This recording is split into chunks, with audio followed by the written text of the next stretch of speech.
उत्तराखंड के किसी शहर में एक नगर सेठ थे।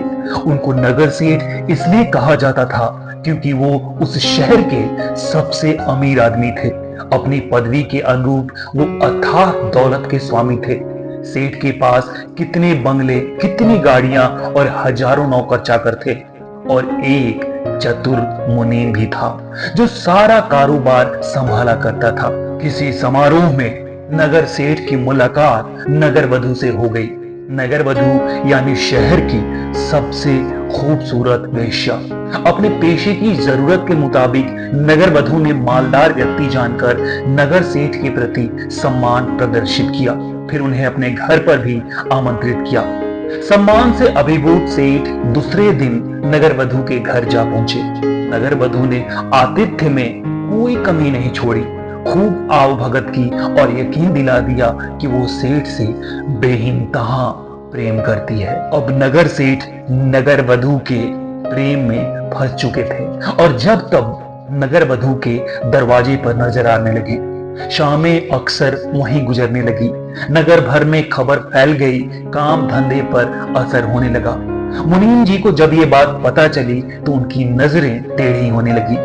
एक दिन सेठ को बुखार आ गया, तबीयत कुछ ज्यादा बिगड़ गई। कई दिनों तक बिस्तर से उठ नहीं सके।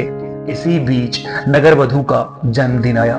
सेठ ने मुनीम को बुलाया और आदेश दिए कि एक हीरो जड़ा 9 लाखा हार खरीदा जाए और नगर वधु को उनकी ओर से भिजवा दिया जाए। और मुनीम जी से यह भी कहा गया कि मुनीम खुद उपहार लेकर नगर वधु के पास जाएंगे। मुनीम तो ठहरा मुनीम। उसकी निष्ठा खाली सेठ के प्रति भर नहीं थी, बल्कि उसके पूरे परिवार और काम धंधे के प्रति भी थी। उसने सेठ को समझाने की बहुत कोशिश की, बताने की कोशिश की कि वेश्या किसी व्यक्ति से प्रेम नहीं करती है सेठ जी, पैसों से करती है। मुनीम ने उदाहरण देकर समझाया कि नगर सेठ जैसे कई लोग प्रेम के भ्रम में वेश्या के घर के सामने मंडराते रहते हैं, लेकिन सेठ को एक भी बात समझ में नहीं आई और ना ही सेठ को बात समझ में आनी थी। उल्टा सेठ ने सख्ती से मुनीम को बोला कि मुनीम जी अभी का अभी जाइए और नगर वधु के पास तोहफा पहुंचा कर आइए। मुनीम क्या करते, एक हीरो जड़ा 9 लाखा हार खरीदा और नगर वधु के घर की ओर चल पड़े। लेकिन रास्ते भर वो इस समस्या को निपटाने का उपाय सोचते रहे।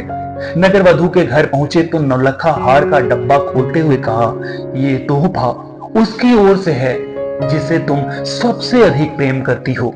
नगर वधु ने खुशी से फटाफट 3 नाम गिना दिए। मुनीम को बड़ा आश्चर्य हुआ कि उन तीनों नाम में सेठ का नाम नहीं था। निर्विकार भाव से उन्होंने कहा, देवी इन 3 में तो उस महानुभाव का नाम ही नहीं है जिन्होंने ये उपहार आपके लिए प्रेम पूर्वक भिजवाया है। नगर वधु की मुस्कान गायब हो गई। सामने चमचमाता 9 लाखा हार और उससे इतनी भारी भूल हो गई। उसे उपहार हाथ से जाते हुए दिखा। उसने फौरन 13 और नाम गिनवा दिए। और ये क्या, इन 13 नामों में भी सेठ का नाम कहीं नहीं था। लेकिन इस बार मुनीम का चेहरा तमतमा गया। गुस्से से उन्होंने 9 लाखा हार का डब्बा उठाया और खट से उसे बंद करके उठकर चल पड़े। नगर वधु हाथ जोड़कर गिड़गिड़ाती रही, पर मुनीम ने उसकी एक न सुनी और वहां से निकल गए। बीमार सेठ सिरहाना टिकाए हुए मुनीम के आने की प्रतीक्षा ही कर रहा था। नगर वधु के उत्तर का प्रतीक्षा कर रहा था। मुनीम पहुंचे और हार का डब्बा सेठ का सामने पटकते हुए बोला, लो अपना 9 लाखा हार, ना तुम 3 में हो ना 13 में हो, यूं ही प्रेम का भ्रम पाले बैठे। फिर मुनीम ने सेठ को विस्तार से पूरी कहानी बताई। सेठ की आंखें खुल गई, उसकी आंखों से आंसू आ गए। इसके बाद वो कभी भी नगर वधु के दर पर दिखाई नहीं दिया।